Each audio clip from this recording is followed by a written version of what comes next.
Yung itatanong ni Bato de la Rosa, andirito ho ay yung kasunod. Sabi dito, mga bossing, no, on Discayas Flood Control Project, Senator Bato de la Rosa, kailan kayo nag-engage ng flood control project? Ito, yung pinag-uusapan na po, yung mga luxury car nila, nung sinabi po doon sa kanilang interview, Takwarense, di ba? Yun o yung pagkakarinig ko eh. Nung kausap kay Julius Babaw, Takwarense mga bossing. Yun mismo yung pagkakarinig ko. Ilan po ang mga luxury car nyo? Takwarense, 40. Tapos ho, mga bossing, dito sa Senate, nag-iba na po ng numero. Pakinggan ho natin, mga kababayan. Oh. Na luxury cars, ngayon, inaamin mo, 28 lang. Ano nangyari sa 28 po yung luxury cars, Okay. pero may service cars kasi kami na under the name of the company po. Alright. Eh bakit sinabi mo doon, 40 yung luxury? Bakit pati yung mga service na yon na under the company ninyo, ay isinama mo sa luxury car? Doon sa interview, kasi kailangan talagang mayaman na mayaman. Eto ho, baka napansin na nila, simula po nung nauungkat na yung mga issue sa kanila, mga bossing, ay nako, hindi na pwedeng i-declare yan, hindi na pwedeng i-declare to, hindi na pwedeng i-declare to. Baka mamaya hindi pa bayad ng maayos yung tax nung mga sasakyan na yun. Kaya na iba na. Sabi mo, 28 na lang, yung 12, baka walang maayos na dokumento o walang maayos na pagbabayad ng tax. Di ba 40? Ngayon, 28 na lang. Sabi ni Lito Braga, sabi ni Isagani Rosales, 41 ang interview ni Julius Babaw. Takwarense talaga di ba? Biglang na iba na dito. Doon sa 28 luxury cars, ano yan, Rolls Royce, what else? Oy, Rolls Royce, yung may payong. Yung ipinagmamayabang ni ate na, kaya ko binili ito, dahil lang po sa payong at nag-viral nga po yun. Sabi ng mga netizen natin, oy, nako, meron kaming ambag sa payong na yan. Sabi ng ibang netizen, magsusweldoa na. Ano ba ang gusto ninyong mga biling sasakyan? Nagbawas, nag-umpisa, magbenta nung pumutok na sila. Baka ho hindi lang i-declare dito sa Senate. Okay, isa-isa natin, magkano Rolls Royce? Kano bili mo sa Rolls Royce? I am not familiar. Oh, come on. Oh, come on. Bibili. Bibili. Ako, mga kababayan, pag bibili ako ng isang bagay, yung misis ko, nakaganyan na ako, nakasimangot na. Magkano yan? Tapos sasabihin ko, napulot ko lang to doon sa may basurahan. Di ba, Shiro Kasaki, sabi ko, napulot ko lang to sa may basurahan, tapos may video ako ipapakita. Ayan tingnan mo, napulot ko nga lang doon. Pero ang totoo, ako lang ang kumuha nun. Ako lang ang pumulot nun, mga boss. Ako lang ang nag-video nun. Alam yan dapat. Diyos ko na, mga nagiging malimutin na to, mga bossing, kapag ka ito na, Senado na ang nakikipag-usap sa kanila. Ano yata? Bumili ka na napakamahal na kotse, di mo alam kung magkano mo binili. No, I know the price. Oh, yeah. Pero Sabi mo na! Anak na tinapa. Rektay mo na! we did not buy this on a cash basis. Parang installment na How siya. much is the Rolls Royce? So the Rolls Royce was around Sandali, mga kababayan. Ano yun? Siguro may isang kumpanya na inimport na yung sasakyan sa Pilipinas tapos ibinenta ng hulugan sa kanila. Pwede lumusot, di ba? Rektay mo na! Sabi ni Banat Boy! Ayaw pa sabihin no? Hindi, ayaw lang sabihin niya kasi mahal talaga yung Rolls Royce. At lalagpas siguro, mga kababayan, lalagpas siguro doon sa mismong kung magkano yung kinikita nila per month. Di ba? Ayan po, pakisuportahan si Banat Boy na napakatamad mag-live. Pero may project kami ni Banat Boy, mga bossing. Abangan mo yun. Banat Boy 3.0. Abangan nyo yun, mga bossing. At isang linggo tayong guest doon. Okay, Banat! parang 42. 42 million. Rolls Royce, isang kotse lang yun. What else?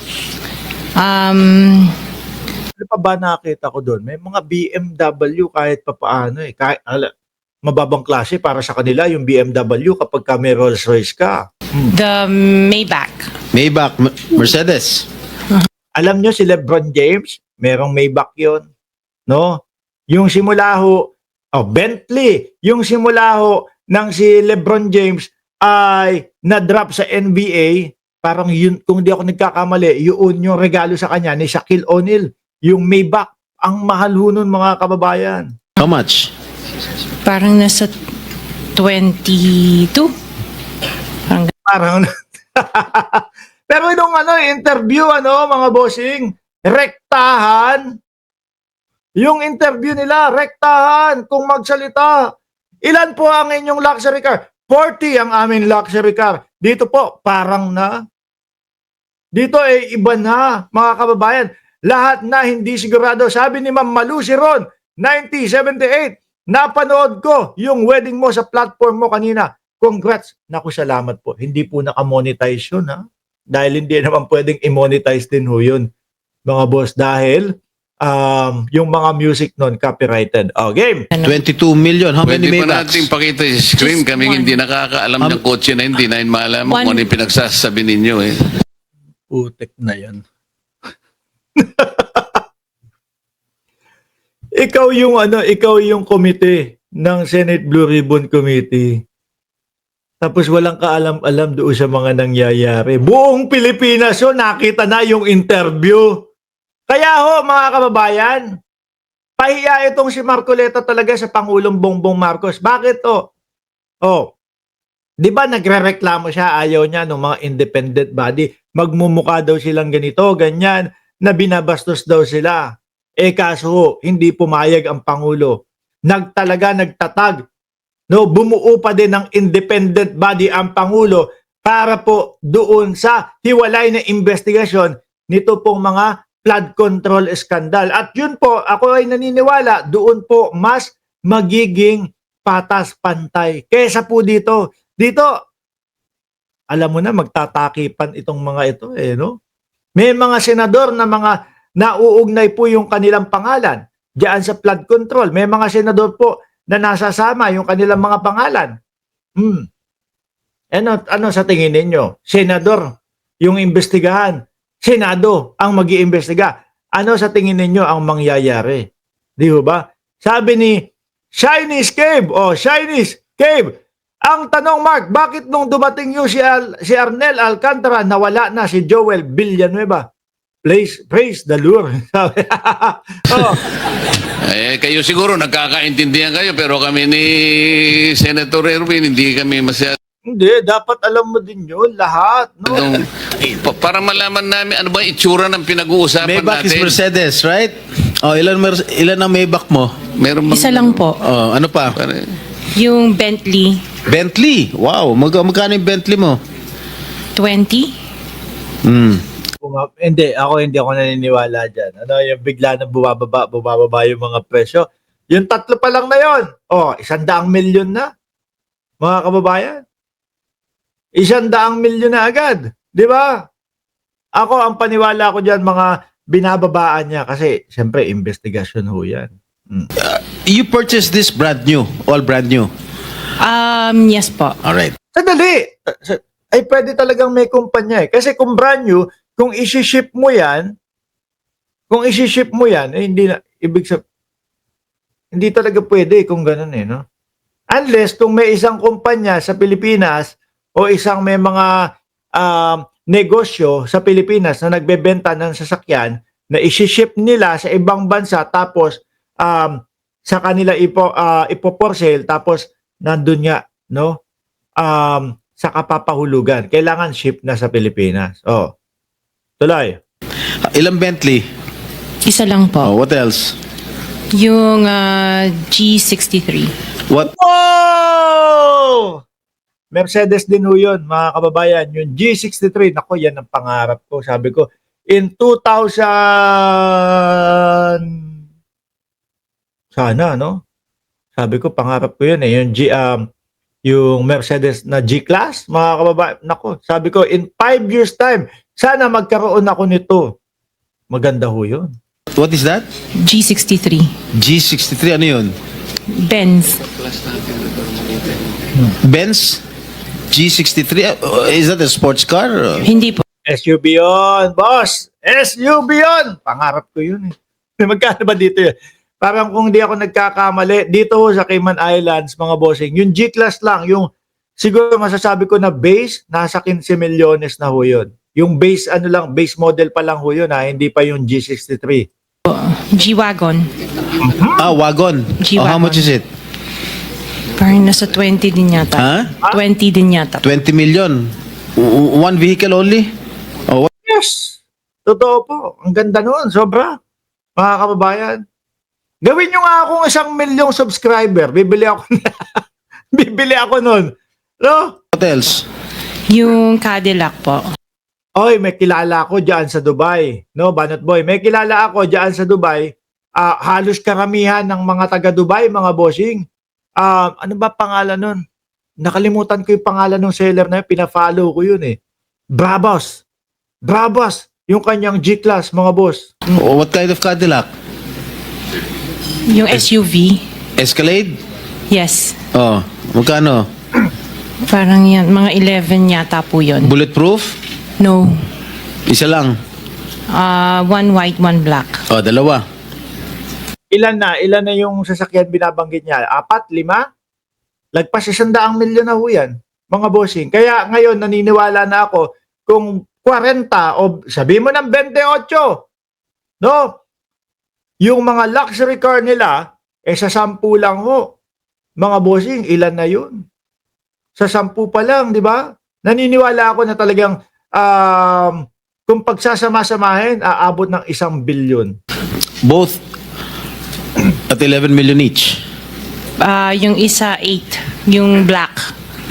Long wheelbase? Yes po. What else? Yung GMC. What is this GMC? SUV Denali. rin to? Yes po. Oh, how many? Dalawa. Dalawa rin. How much each? Parang nasa 11 din yata siya. 11 million each. What else? Yung ayun, Suburban. Suburban. Suburban? Masasabi mo bang ano yun? Luxury car? Ilan? Isa lang po. Pero I bought that here. Local. Bakit itong mga sinasabi mo? Sabi mo, binili Walang G-Class na 8 million lang. Hindi, ang sabi niya 20 yung G-Class. Di ba? Kasi dito sa Cayman Islands, mga kababayan, start nung base model ng G-Class is nasa 15 milyones na ho. 200,000 Cayman dollars. Magkano ho yung Cayman dollars? Nasa 70 ho. mo sa local dealer dito. Oo, local dealer. Oh. Ay, ibig sabihin, importer. Pero this one sa casa binili yung Suburban po. Oh, magkano? Parang nasa 3 lang yata siya nun. 3 million? Oo. Brand new? Second hand? Binili mo? Second hand? Tapos lahat itong mga luxury cars mo, 3 million Suburban? Parang hindi naman. yung mga Rolls Royce, Maybach, Bentley, Escalade, G63, para brand new. Opa. Bakit bumili ka ng second hand Suburban? Ano na siya yung lumang model? Hindi siya Yeah. yung brand new model. Kaya nga, bakit Kasi hindi naman ako hindi ko maikukonsidera na kasama yan doon sa mga kagaya ng mga Maybach. Hindi ko maikukonsidera yun. Siguro panggamit lang nung, kumbaga, mga staff nila o panggamit lang na backup nila, yung ganun lang. ka bumili ng second hand? Kasi yun lang yung Samantalang lahat available mga kasi that was mamahalin the na- time, at that time it was pandemic, so that was the time na yun lang ang available nilang When did you unit. acquire all these luxury cars? All at the same year? No po. When? Since 2022, 21. 2022. May 2021 pa po. 2021. So ilang beses ka bumili ng kotse sa isang taon? Minsan sa isang taon, isa, or kaya minsan 3. Tatlo grabe. Lintik na yan. Sana all! Ano po? Isang taon, 3 beses bumili? Yung iba. Luxury. Opo. Kailan ka natuwa roon sa payong ng Rolls Royce? Last year lang po. Last year mo lang na-purchase. Yes po. Yung payong. Dahil sa payong, bumili mo ha? Alright.